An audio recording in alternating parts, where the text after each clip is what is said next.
Hello guys, welcome to the journey of MJ. ఈ వీడియోలో Saint లూయిస్లోని చెస్టర్ఫీల్డ్లో ఉన్న సోఫియా ఎంసాచ్ బటర్ఫ్లై హౌస్ ఎలా ఉందో చూపిస్తాను. ఇందులో ప్రపంచంలో చాలా రేర్గా చూడగలిగే బటర్ఫ్లైస్ని, రకరకాల రంగుల పూలతో ఉన్న గార్డెన్ని చూడొచ్చు. మీరు వీడియోలో చూడొచ్చు, ఎంట్రన్స్లోనే పెద్ద బటర్ఫ్లై శిల్పం ఉంది. అలానే ఇక్కడ కొన్ని బోర్డ్స్ కూడా డిస్ప్లే చేశారు. వాటిల్లో ఆ బటర్ఫ్లైకి సంబంధించి చాలా ఇన్ఫర్మేషన్ ఉంది. మెయిన్ ఎంట్రన్స్ దగ్గరలో క్యాటర్పిల్లర్ అంటారు కదా, బటర్ఫ్లై లైఫ్ సైకిల్లో పురుగులా ఉంటుంది, అదైతే శిల్పం ఉంది ఇక్కడ. ఈ బటర్ఫ్లై హౌస్ అయితే ట్యూస్డే టు సండే ఓపెన్ ఉంటుంది, మండే క్లోజ్డ్. టైమింగ్స్ వచ్చేసరికి మార్చి నుంచి ఆగస్టు దాకా మార్నింగ్ 9 నుంచి ఈవినింగ్ 4 వరకు ఉంటుంది. సెప్టెంబర్ నుంచి ఫిబ్రవరి దాకా మార్నింగ్ 10కు ఓపెన్ చేసి ఈవినింగ్ 4కి క్లోజ్ చేస్తారు. కానీ జనవరి మంత్ మొత్తం కూడా క్లోజ్డ్ అంట, యాన్యువల్ మెయింటెనెన్స్ చేయడానికి. ఈవినింగ్స్ 4 క్లోజ్ చేస్తారు కాబట్టి 3:30 దాకా మాత్రమే టికెట్స్ అమ్ముతారు. ఇంకా టికెట్ విషయానికి వస్తే 13 కంటే ఎక్కువ ఏజ్ వాళ్ళకి $8 అనమాట. 3 నుంచి 12 సంవత్సరాల వాళ్ళకి అండ్ 65 కంటే ఎక్కువ ఏజ్ వాళ్ళకి $5. 3 సంవత్సరాల కంటే తక్కువ ఏజ్ వాళ్ళకి ఫ్రీనే. అలానే సెయింట్ లూయిస్ సిటీలో కానీ కౌంటీలో కానీ ఉండే రెసిడెంట్స్కి ప్రతి నెల మొదటి ట్యూస్డే రోజు ఫస్ట్ 2 అవర్స్లో వచ్చిన వాళ్ళకి ఫ్రీ అనమాట. కాకపోతే అడ్రస్ ప్రూఫ్ చూపించాలి. ఇంకా పార్కింగ్ విషయానికి వస్తే ఫ్రీ పార్కింగే. మొత్తానికి నేనైతే టికెట్ తీసుకొని లోపలికి వచ్చాను. స్టార్టింగ్లోనే స్టోర్ ఒకటి ఉంది. ఇందులో T shirts, hoodies, caps, stickers, photo frames, bottles, butterfly costumes, plates, cups, చిన్నపిల్లలకి టాయ్స్, ఇంకా చాలానే ఉన్నాయి. అన్నీ కూడా బటర్ఫ్లై థీమ్ అనమాట. మీరు వీడియోలో చూడొచ్చు.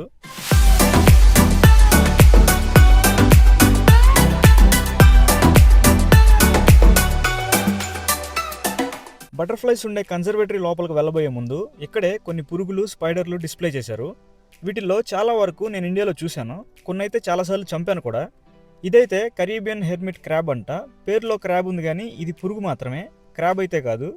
ఇవి Caribbean islands, central and south America తీర ప్రాంతాల్లో ఉంటాయంట. ఇదైతే కామన్ డిజర్ట్ సెంటిపీడ్ అంట. చూడ్డానికి సేమ్ ఇండియాలో మనం చూసే కాలజర్లా ఉంది. దీన్నే టైగర్ సెంటిపీడ్ అని కూడా అంటారంట, ఎందుకంటే టైగర్ లాగా దీనికి కూడా బ్లాక్ అండ్ ఎల్లో స్ట్రైప్స్ ఉన్నాయి కాబట్టి. ఈ పురుగు వచ్చేసరికి ఎక్స్టింక్ట్ కేవ్ రాచ్ అనమాట. ఇది కాక్రోచ్ జాతుల్లోనే ఒక రేర్ జాతి. ఈ పురుగులు డీప్ లైమ్ స్టోన్ కేవ్స్ లో కనిపిస్తాయి. నెక్స్ట్ వచ్చేసరికి ఈ పురుగు పేరు టాక్సీ క్యాబ్ బీటిల్. దీని బాడీ అంతా కూడా టాక్సీ క్యాబ్ లాగా బ్లాక్ అండ్ ఎల్లోగా ఉండడం వల్ల దీనికి ఆ పేరు వచ్చింది. ఇవి ఎక్కువగా ఈస్టర్న్ యునైటెడ్ స్టేట్స్లో కనిపిస్తాయి. ఈ పురుగు పేరు రెయిన్బో స్టాగ్ బీటిల్. ఇవి ఎక్కువగా ఆస్ట్రేలియా దేశంలోని క్వీన్స్లాండ్లో ఉంటాయి. ఈ స్పైడర్ పేరు Brazilian salmon pink bird eater. ఇది ప్రపంచంలోనే one of the largest spiders. ఎక్కువగా నార్త్ ఈస్టర్న్ బ్రెజిల్లో ఉంటాయి.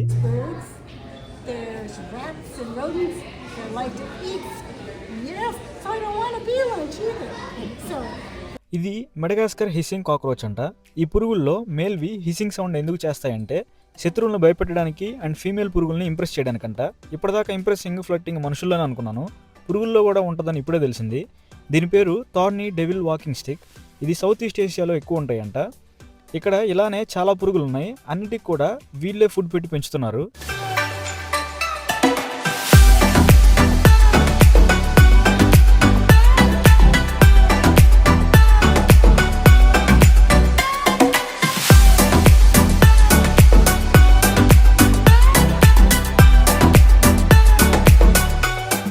ఇక్కడే ఒక గ్లాస్లో బటర్ఫ్లైస్ ఆఫ్ ద వరల్డ్ అని ప్రపంచంలో ఉన్న రకరకాల బటర్ఫ్లైస్ అన్నీ కూడా ఎలా ఉంటాయో ఈ గ్లాస్లో డిస్ప్లే చేశారు.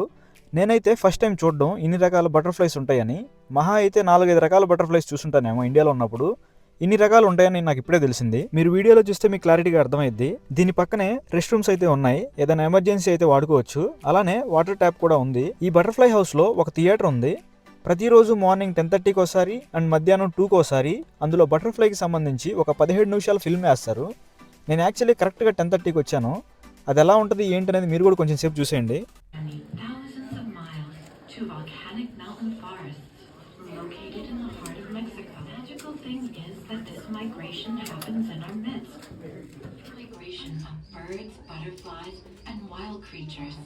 Always in search of plentiful food on which to rear the next generation. Within this expansive north-south corridor, there is a world of beauty to discover in the wondrous scheme of survival and migration. Every monarch butterfly migration is different from the previous year. ఈ theatre లోపల కూడా రకరకాల butterflies ని display చేశారు walls మీద. మీరు చూడొచ్చు, lesser వాండర్ అని, మోనార్చ్ అని, క్వీన్ అని, ప్లెయిన్ టైగర్ అని, ఇంకా striped blue క్రౌ and paper kite అని ఇంకా చాలా ఇన్ఫర్మేషన్ అయితే డిస్ప్లే చేశారు. ఇంకా లేట్ చేయకుండా కన్సర్వేటరీ లోపలికి అయితే వెళ్ళిపోదాం. లోపలికి వెళ్ళేటప్పుడు బయట ఒక అతను కొన్ని ఇన్స్ట్రక్షన్స్ అయితే చెప్తాడు. బటర్ఫ్లైస్ని ముట్టుకోకూడదని, జాగ్రత్తగా ఉండాలని, అండ్ ఆల్సో ఆ ఏరియా లోపలికి ఫ్లవర్స్, ఫుడ్స్ ఇలాంటివి ఏం తీసుకెళ్ళకూడదు.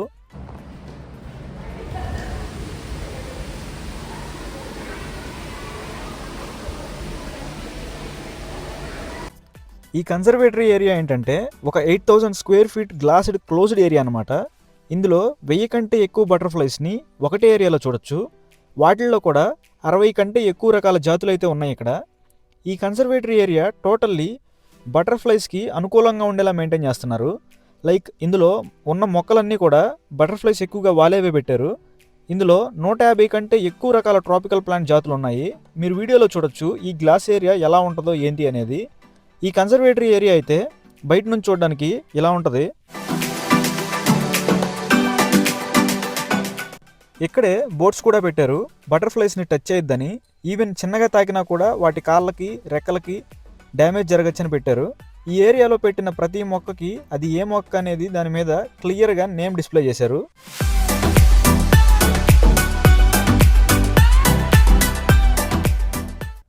ఇక్కడ చాలా బటర్ఫ్లైస్ ఉన్నాయి.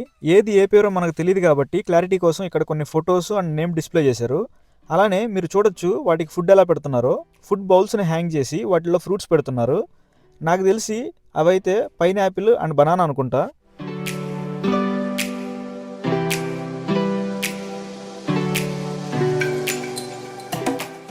ఇక్కడే కూర్చోవడానికి కొన్ని టేబుల్స్ కూడా ఉన్నాయి. యాక్చువల్గా ఈ butterfly house Missouri botanical garden వాళ్ళతో అసోసియేట్ అయిందనమాట. ఎవరైనా బొటానికల్ గార్డెన్ మెంబర్స్ అయి ఉంటే వాళ్ళకి ఇందులో ఎంట్రీ ఫ్రీ, వాళ్ళకి టికెట్ ఏమి ఉండదు. ఈ కన్సర్వేటరీ ఏరియాలోకి రాగానే టెంపరేచర్ ఎక్కువగా అండ్ హ్యూమిడ్గా అనిపించింది. ఎందుకంటే ఇక్కడ అన్నీ కూడా బటర్ఫ్లైస్కి అనుకూలంగా ఉండేటట్టు మెయింటైన్ చేస్తారు కాబట్టి లోపలికి వెళ్ళిన కాసేపటికి కొంచెం అనీజీగా అనిపించింది. లైక్ ఉక్కపోత అంటారు కదా, అలా అనమాట. బటర్ఫ్లైస్కి ట్రోపికల్ ఎన్విరాన్మెంట్ ఇవ్వడం కోసం లోపలే చిన్న వాటర్ ఫాల్స్లో మెయింటైన్ చేస్తున్నారు. నాకైతే లైవ్లో చూడడానికి చాలా బాగా అనిపించింది. మీరు కూడా చూసేయండి.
ఇక్కడే చిన్నపిల్లలకి అర్థమయ్యేలా బటర్ఫ్లై లైఫ్ సైకిల్ ఏ ఫేజ్లో ఏంటి అనేది డిస్ప్లే చేశారు.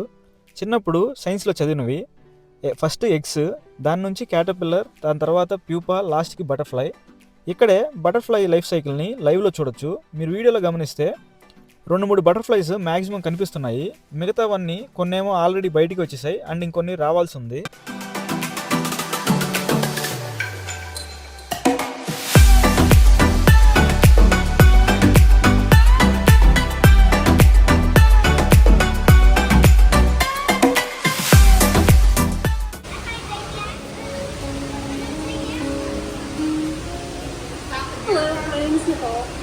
I'm going to be entomologist here at the Butterfly House, and today I'm going to show you around and tell you a little bit about my job.